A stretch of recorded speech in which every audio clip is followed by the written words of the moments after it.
This film is brought to you by New York Life and its dedicated agents, proud sponsors of the NFL's team highlight films. New York Life, the company you keep. On January 12, 1991, the Miami Dolphins traveled to upstate New York for more than a playoff game. They went to prove that the Dolphins are once again among the NFL's elite. They will not give us anything. We will take it. We got the football. Make the plays, good man. job at a return. Score in the drive, offense. Defense, we got to stop them. Stop them. Make the plays. Let's go. Play fake to Smith. Marino back to throw. Deep across the middle. It is caught by Duper. He's got to go.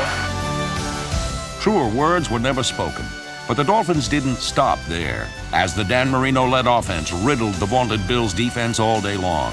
Marino on 4th down and 5. Here's the snap. Marino in the shotgun. He goes deep downfield. It is caught. Down at the 5 and out of bounds. But it wasn't just Marino's arm which had the Bills on the run. And he's going to roll out and bootleg and run in for a touchdown. He walks in for the score. The Bills were fooled on that play.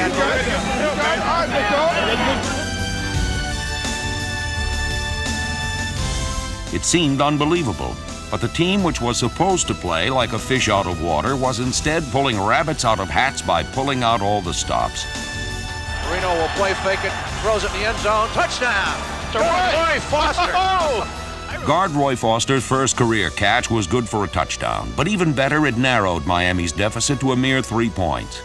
Alas, however, Miami's game plan, brilliant in conception, devastating in execution, was not enough.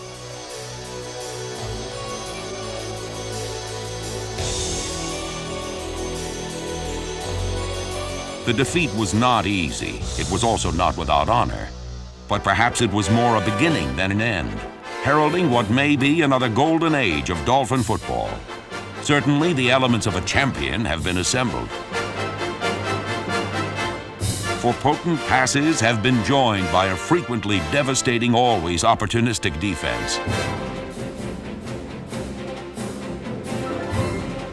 Back he goes to throw. Across the middle, intercepted. This might go for a touchdown. And a score for Kerry Luen.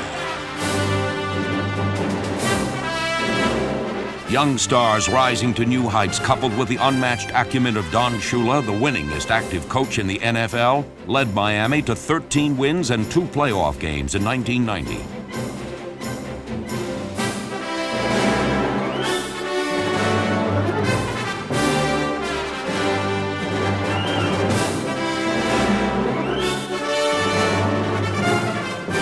The 90 Dolphins were an ensemble of extraordinary men, committed to a single goal, victory. For the story of the Dolphins' silver season was the story of the tradition restored.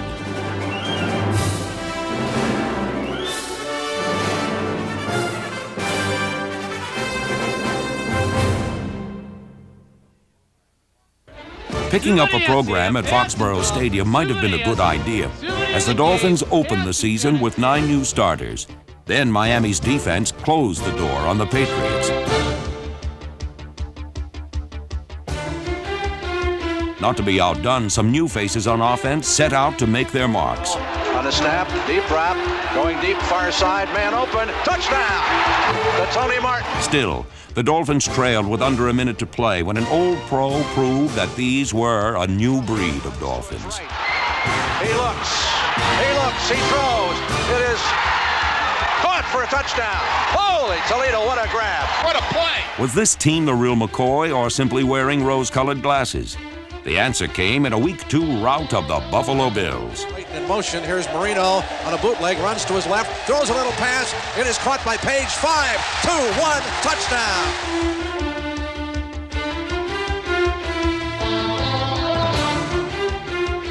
In what would foreshadow a season-long phenomenon, the key to Miami's victory was defense.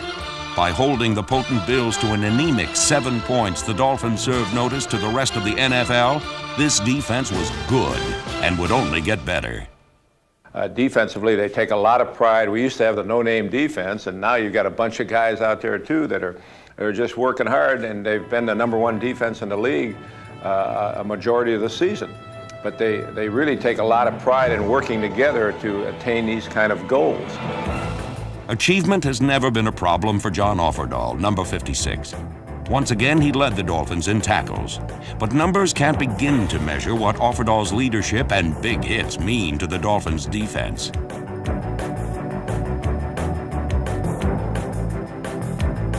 But if any number could, it might be 5. Because in each of his 5 seasons, Offerdahl has been named to the Pro Bowl. For a change, however, Offerdahl wouldn't be the lone Dolphin defender going to Hawaii. As defensive end, Jeff Cross's considerable talents were likewise recognized. A lot of football players can beat the man in front of them, but they don't have the quickness to get to the quarterback. And Jeff Cross has his strength to beat the man in front of him, and he's got the quickness to get to the quarterback.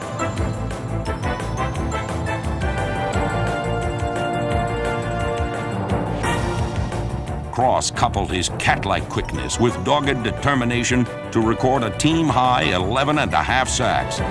But while Cross was new to celebrity, 5 of Cross's teammates on defense were just plain new. Their ability to assimilate the Dolphins' defensive scheme was a key to Dolphin defensive success. We have some new players on the defense that mixes well with the guys they had here from last year. And I think that they really have simplified the defense a lot, and they're just letting us play ball, going out, and the philosophy of the defense now is just go out and beat the man in front of you, and we'll come out ahead. As a Plan B free agent, Odom did a grade A job. But this defense didn't need to put all its eggs in one basket. Old pros like Hugh Green played with an unbridled desire while serving up seismic hits.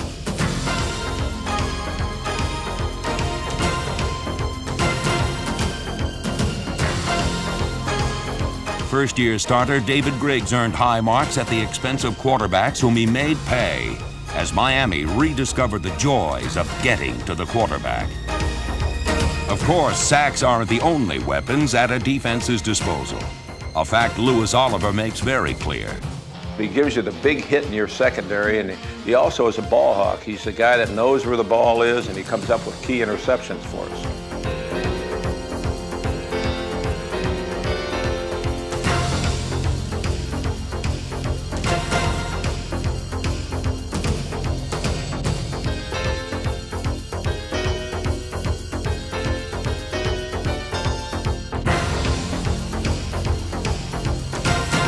Strong safety Jarvis Williams is the other member of the B-2 Bombers, who has a knack for making big plays himself.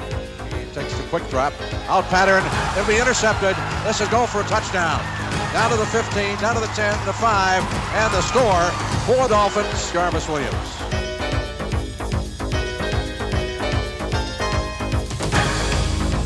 At cornerback, first-year starter J.B. Brown's heads-up play and big hits were complemented by first-year Dolphin Tim McKyer, who led the Dolphins in passes defense.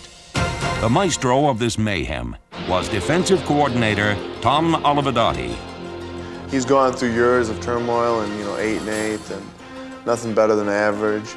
But he stuck it through the tough times and believed in a lot of the players that are still here with this defense playing. So, I give him a lot of credit. Credit was due, because for a good portion of the season, the Dolphins were the #1 rated defense in the NFL. Don Shula directed his team to an awesome string of 6 consecutive victories using every resource imaginable, starting in Week 4 against the Steelers.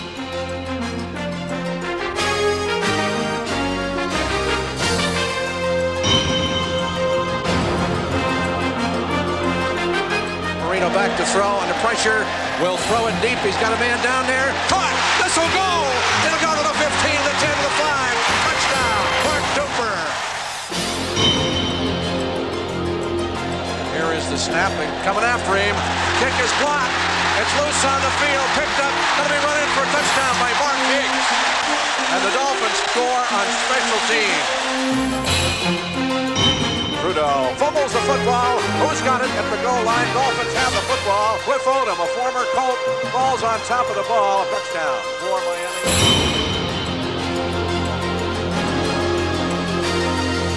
At the halfway point of the season, Miami was an incredible 7-1 and reigned alone atop the AFC East for the first time in 5 years.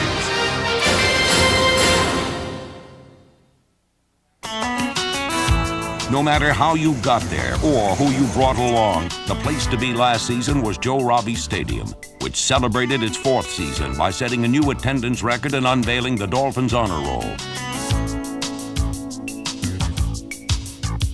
Joining inaugural inductee Joe Robbie were Hall of Famers Paul Warfield,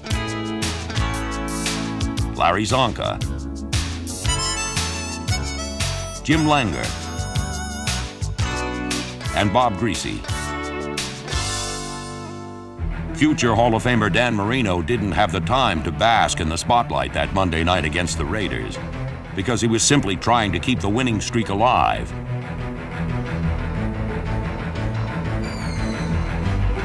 Trailing late in the 4th quarter, Marino caught fire, and it appeared the Dolphins would catch the Raiders. But Miami let victory slip through its fingers.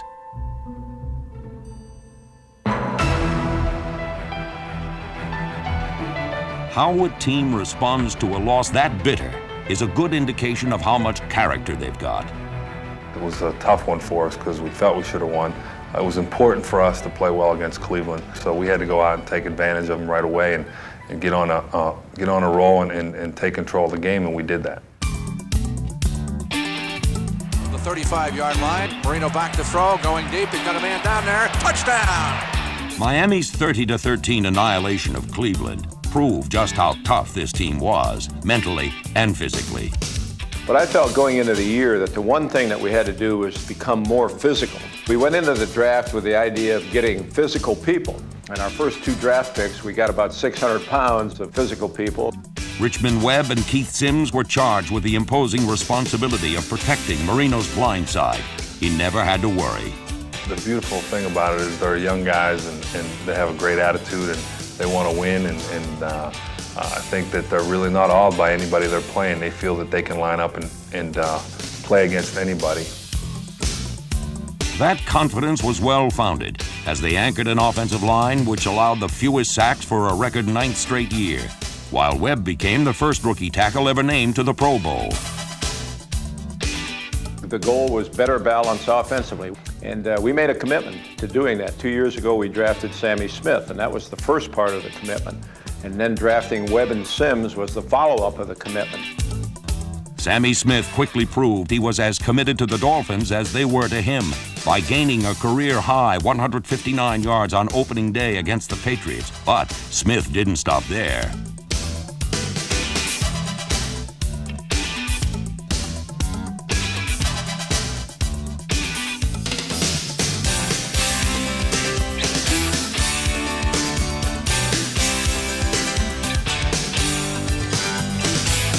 By season's end, Smith would not only finish first on the Dolphins in rushing and touchdowns, but compile more yards rushing in his first 2 seasons than any of the great running backs in Dolphin history.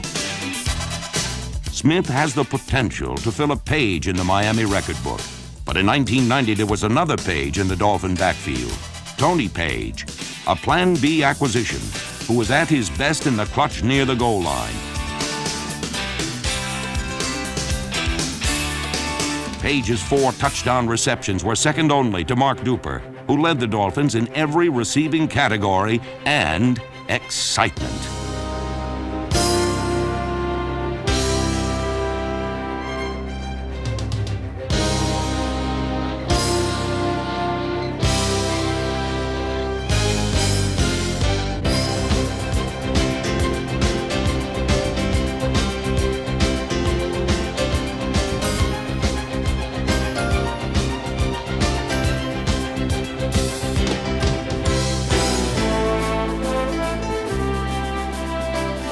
And despite missing 6 games due to injury, Mark Clayton could still be counted on to make the big play when given the opportunity.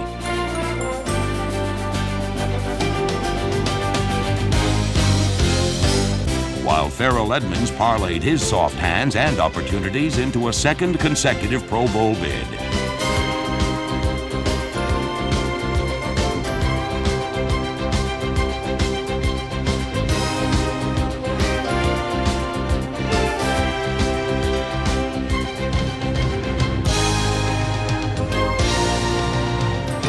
Aerial assaults in Miami are more than a passing fancy, And everyone in the NFL knows the man to go to for fancy passing, Dan Marino.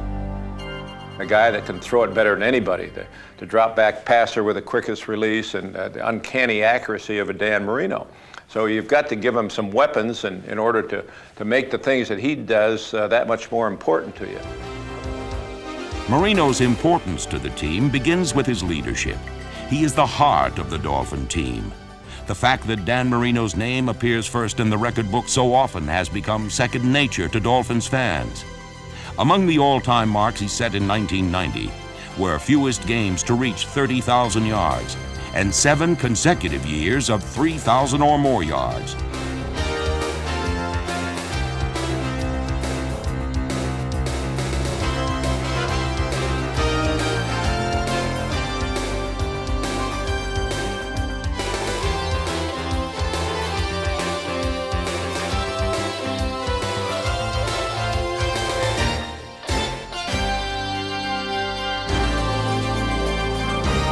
In short, Marino has taken the pro passing game to heights never before achieved, perhaps heights never to be achieved again.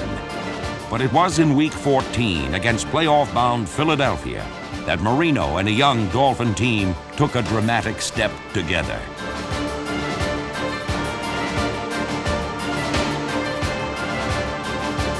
The Eagles matched the Dolphins score for score, but a determined Don Shula was confident that Marino's best was still at hand.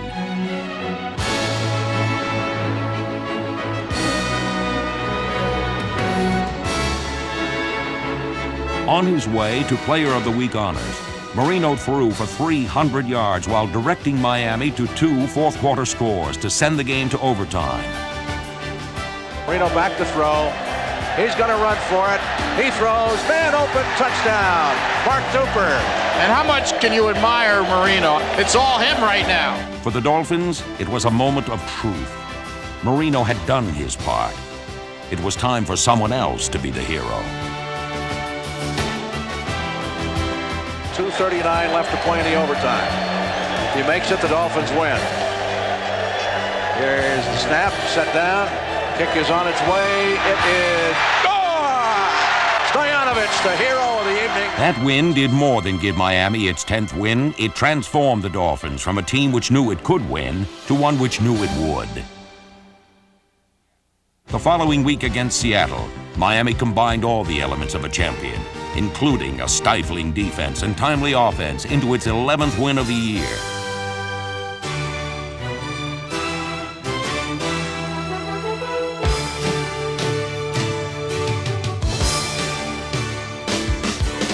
The final game of the regular season, the Dolphins completed their 3rd sweep of an AFC East opponent by defeating the Colts, thanks again to big plays on both sides of the ball.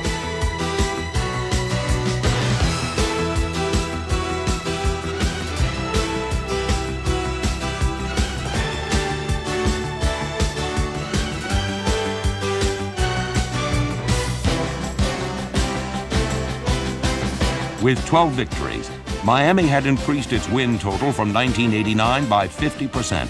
But more importantly, the Dolphins were going to the playoffs. Programs here, $2. Game day programs. There was an understandable electricity in the air on January 5th, 1991, as Joe Robbie Stadium hosted its first ever Dolphin playoff game. Against a backdrop of championship flags from past years of glory, the 1990 Dolphins were set to make their mark by leaving some lasting impressions on the Chiefs.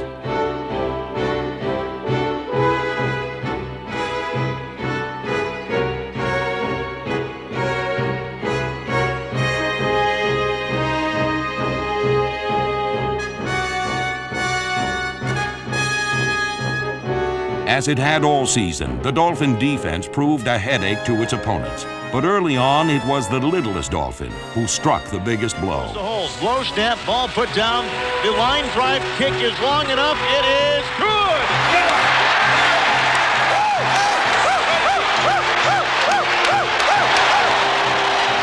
Pete Stoyanovich's playoff record 58-yard field goal tied the game at 3. But Miami's celebration would turn to consternation as the Chiefs would score the next 13 points to take a 16-3 lead into the fourth quarter.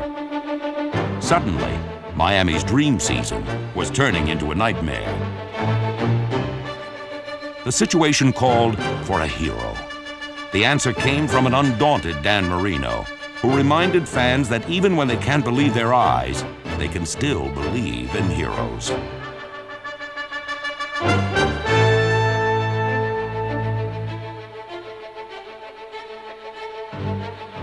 Marino looks to throw, passes, caught for a touchdown. Into the end zone goes. Tony Page's score brought Miami close, but Marino was just getting started. Round left option. 19 LQ.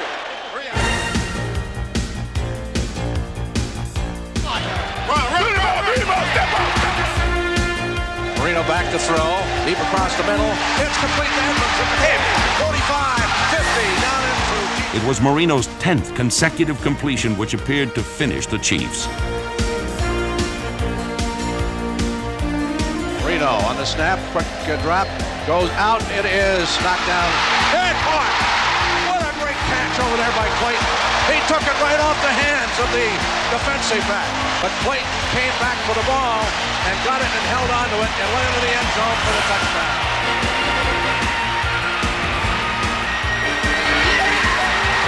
Marino's lightning bolt to Clayton stole the Chiefs' thunder and their lead, but with time running out, the Chiefs mounted a desperate drive.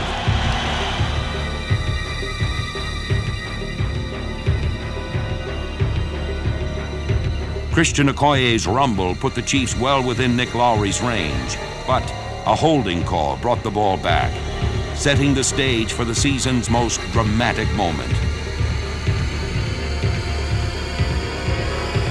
Here's the snap. It is going to fall short. It falls short.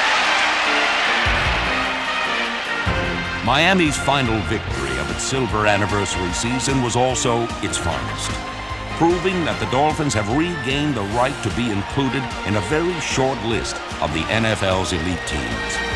For the story of the 1990 Dolphins was the story of the tradition restored.